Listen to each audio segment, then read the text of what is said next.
Hello friends, आपका स्वागत है आपके अपने YouTube channel the science top में। आज की क्लास में हम जीके के कुछ इंपॉर्टेंट क्वेश्चंस आपके सामने डिस्कस करेंगे। चलिए आज की क्लास स्टार्ट करते हैं। स्क्रीन पे जो हमारे सामने पहला क्वेश्चन है उसमें लिखा है, भगवान महावीर का प्रथम शिष्य कौन था। भगवान महावीर जो थे उनके प्रथम शिष्य का क्या नाम था।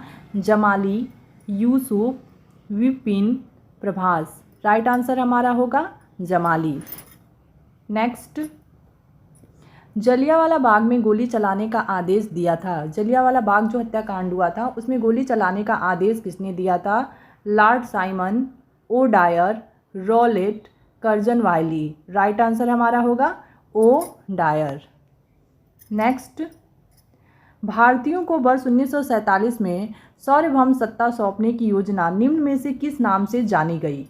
डुरंड योजना, मिंटो मार्ले योजना, माउंटबेटन योजना, वेवेल योजना। राइट आंसर हमारा होगा माउंटबेटन योजना। नेक्स्ट, विश्व का सबसे बड़ा लिखित और सर्वाधिक व्यापक संविधान किस देश का है। विश्व का सबसे बड़ा लिखित और सर्वाधिक व्यापक संविधान किस देश का है। ब्रिटेन, भारत, कनाडा, दक्षिण अफ्रीका। राइट आंसर होगा हमारा भारत। वैसे भी भारत के जो संविधान था उसमें कुल 22 भाग हैं। कितने भाग हैं। 22 भाग हैं। कितने अनुच्छेद हैं तो 395 अनुच्छेद हैं। कितने अनुच्छेद हैं 395 अनुच्छेद हैं और कुल 12 अनुसूचियां हैं। कितनी अनुसूचियां हैं 12 अनुसूचियां हैं। संविधान को निर्माण करने के लिए यानी संविधान के जो पिता थे वो कौन थे। तो संविधान के जो पिता थे वो थे B.R. अम्बेडकर। B.R. अम्बेडकर को संविधान के पिता के रूप में जाना जाता है। नेक्स्ट, उच्च दाब क्षेत्र से भूमध्य सागर की ओर से चलने वाली पवनें होती हैं। उच्च दाब क्षेत्र से भूमध्य सागर की ओर चलने वाली जो पवनें होती हैं वो क्या कहलाती हैं। पछुआ हवाएं, व्यापारिक पवनें, मानसून पवनें, समुद्री पवनें। तो सबसे पहले हम बात करेंगे पछुआ हवाएं क्या हैं। तो पछुआ पवनें जो होती हैं वो उपोष्णकटिबंधीय उच्च दाब पेटियों से उपध्रुवीय निम्न दाब पेटियों की ओर बहने वाली पवनें होती हैं। तो ये भी नहीं होगा। मानसून पवनों की बात करेंगे तो मानसून आजकल आया हुआ है, आपको भी पता है। ये अरब सागर की ओर से भारत के दक्षिण पश्चिमी तट पर आने वाली हवाओं को कहते हैं। जो भारत और पाकिस्तान बांग्लादेश में काफ़ी वर्षा करती हैं। तो ये भी नहीं होगा। समुद्री पवनें वो होती हैं जो समुद्र से थल की तरफ बहती हैं। तो ये भी नहीं होगा। तो राइट आंसर होगा हमारा व्यापारिक पवनें यानी उच्च दाब क्षेत्र से भूमध्य सागर की ओर चलने वाली जो पवनें होती हैं उनको हम व्यापारिक पवनें कहते हैं। तो इसका राइट आंसर होगा व्यापारिक पवनें। नेक्स्ट, न्यूटन मीटर मात्रक है। न्यूटन मीटर किस चीज़ का मात्रक है। तो सबसे पहले हम देखेंगे कि त्वरण का क्या मात्रक होता है। त्वरण का मात्रक होता है मीटर प्रति सेकेंड स्क्वायर। शक्ति का मात्रक क्या होता है वॉट। ऊर्जा का मात्रक होता है जूल। यानी न्यूटन मीटर मात्रक है किसका, बल का। राइट आंसर होगा हमारा बल। नेक्स्ट, वस्तु को गर्म करने पर उसके अणुओं की, जब हम किसी वस्तु को गर्म करते हैं तो क्या होता है। तो जब हम किसी वस्तु को गर्म करते हैं तो उसके अणुओं की चाल बढ़ जाएगी, उसकी चाल बढ़ जाती है। तो राइट आंसर क्या होगा कि उसकी चाल बढ़ जाएगी। लेकिन अगर उसी वस्तु को हम ठंडा कर देते हैं तो अणुओं की चाल क्या हो जाती है, कम हो जाती है। ठीक है। और जब कोई व्यक्ति भूमध्य रेखा से पृथ्वी के उत्तरी ध्रुवों की ओर जाता है तो वस्तु का भार क्या हो जाता है, बढ़ जाता है। जब कोई व्यक्ति भूमध्य रेखा से पृथ्वी के उत्तरी ध्रुवों की तरफ जाता है तो वस्तु का भार क्या होता है, वो बढ़ जाता है।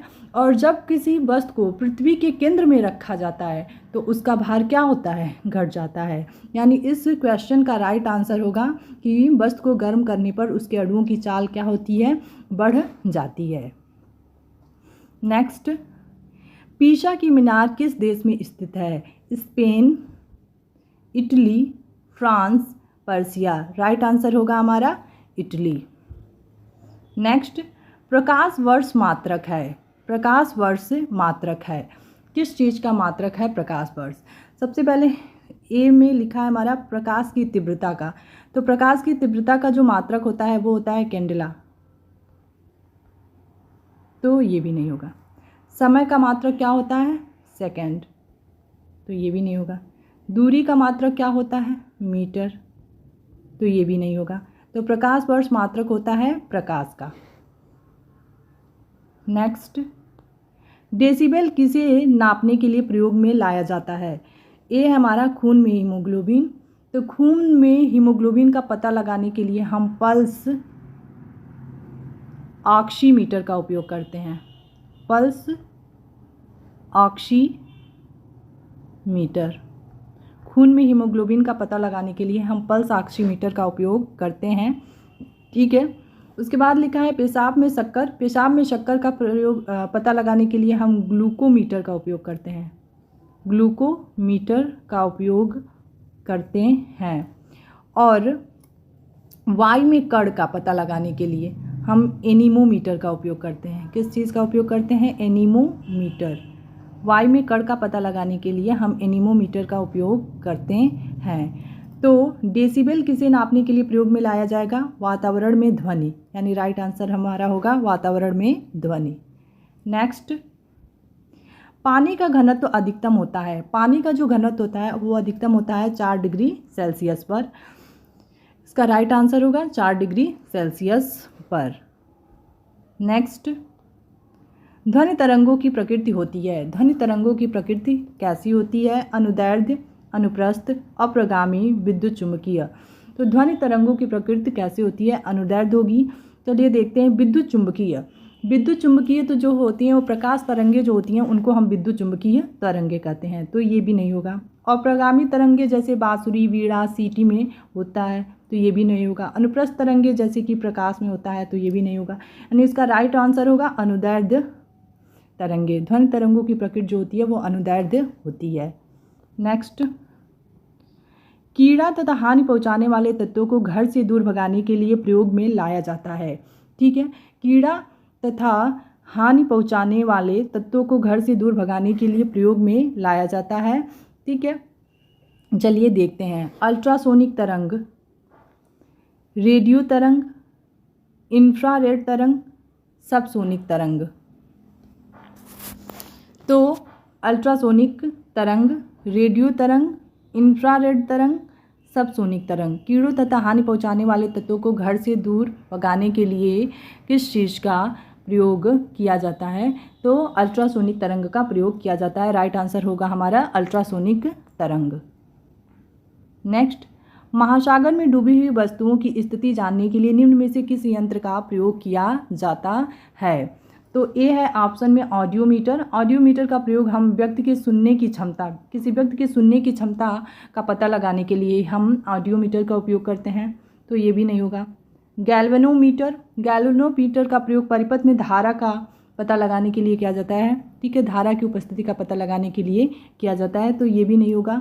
नेक्स्ट है सेक्सटेंट, किसी दो बिंदुओं के बीच बने कोण को मापने के लिए सेक्सटेंट का उपयोग किया जाता है, तो ये भी नहीं होगा। यानी महासागर में डूबी हुई वस्तुओं की स्थिति जानने के लिए निम्न में से किस यंत्र का प्रयोग किया जाएगा? तो राइट आंसर होगा हमारा सोनार।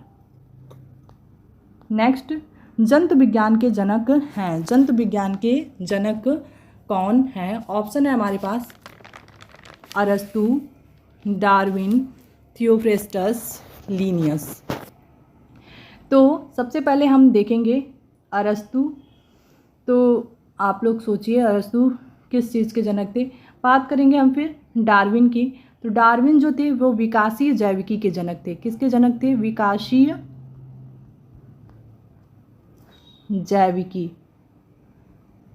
विकासीय जैविकी के जनक थे डार्विन, ठीक है। तो ये भी सही नहीं है। नेक्स्ट, थियोफ्रेस्टस की बात करेंगे। थियोफ्रेस्टस वनस्पति विज्ञान के जनक हैं, बॉटनी के जनक हैं, वनस्पति विज्ञान के जनक हैं, ये पता ही होगा आपको, तो ये भी नहीं होगा, ठीक है। उसके बाद बात करते हैं लिनियस। लिनियस जो है वो आपके वर्गीकी के जनक हैं, वर्गीकी टैक्सोनॉमी के जनक हैं, तो ये भी नहीं होगा, ये भी गलत है। यानी जो जंतु विज्ञान के जनक है वो कौन है? अरस्तु, एरिस्टोटल, ठीक है। चलिए नेक्स्ट क्वेश्चन देखते हैं। एथलीट फूट नामक बीमारी किससे उत्पन्न होती है? तो पहले हम देखेंगे जीवाणु लिखा है, तो जीवाणु द्वारा होने वाले बहुत सारे रोग हैं, जैसे कि आपका हैजा हो गया, टिटनस हुआ, तो ये भी नहीं है, ये भी गलत हो गया। उसके बाद से बात करते हैं कवक। तो कवक के द्वारा होने वाले बहुत सारे रोग होते हैं, जैसे कि रस्ट हो गया, लीफ स्पॉट हुआ, तो ये भी नहीं होगा। उसके बाद बात करते हैं निमेटोड की।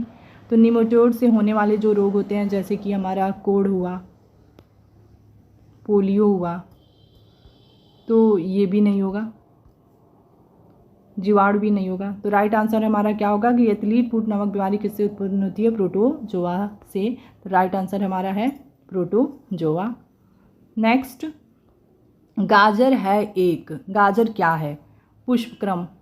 तो पुष्पक्रम जैसे कि चमेली हो गया, ठीक है, ये पुष्पक्रम के उदाहरण हो जाएंगे। पुष्प तो आपको पता ही है, सरसों हो गया हमारा, लिली हुआ, ये सारे पुष्प हो गए। तना में जैसे कि हमारा हो जाएगा, तना में लहसुन, प्याज, हल्दी, आलू, ये सब हमारा हो गया। तो हम जब बात करते हैं कि गाजर क्या है, तो गाजर एक जड़ है, ठीक है। Next question, question number 18, cell किस जीव वैज्ञानिक ने सर्वप्रथम दिया? सेल नाम जो था वो सर्वप्रथम किस जीव वैज्ञानिक ने दिया? तो जो फ्लेमिंग थे उन्होंने पेनिसिलिन की खोज की थी। किसकी खोज की थी? पेनिसिलिन। पेनिसिलिन की खोज किसने किया था? तो फ्लेमिंग ने किया था, ठीक है। उसके बाद से बात करते हैं ल्यूवेनहॉक। तो सूक्ष्म जैविकी की खोज किया था इन्होंने, सूक्ष्म जैविकी के ये पिता हैं, तो ये भी नहीं होगा, ठीक है। उसके बाद बात करते हैं हम रॉबर्ट हुक की। तो आपको पता होगा कि जो सेल नाम था वो रॉबर्ट हुक ने ही दिया था। तो ये राइट आंसर हमारा क्या हो गया? Robert Hooke. नेक्स्ट है, जैव विकास को सर्वप्रथम किसने समझाया? तो आपको पता है कि स्क्रीन पे पहला जो ऑप्शन है वो है न्यूटन। तो न्यूटन ने किसकी खोज की थी? सबको पता होगा, गुरुत्वाकर्षण का सिद्धांत किसने दिया था? न्यूटन ने दिया था। गुरुत्वाकर्षण का सिद्धांत, गुरुत्वाकर्षण का जो सिद्धांत था वो न्यूटन ने दिया था। उसके बाद बात आती है आइंस्टाइन की। आइंस्टाइन ने सैद्धांतिक भौतिकी का सिद्धांत दिया था। प्रकाश विद्युत उत्सर्जन की खोज में इनका मुख्य रूप से योगदान रहा। उसके बाद बात करते हैं डार्विन की। तो विकासीय जैविकी के लिए ये प्रसिद्ध रहे, यानी जैव विकास को सर्वप्रथम किसने समझाया? तो लैमार्क ने समझाया। राइट आंसर हमारा होगा लैमार्क। नेक्स्ट, शहद का प्रमुख घटक है। शहद का प्रमुख घटक क्या है? Glucose, sucrose, maltose, fructose. हमारा राइट आंसर होगा fructose. Thank you for watching.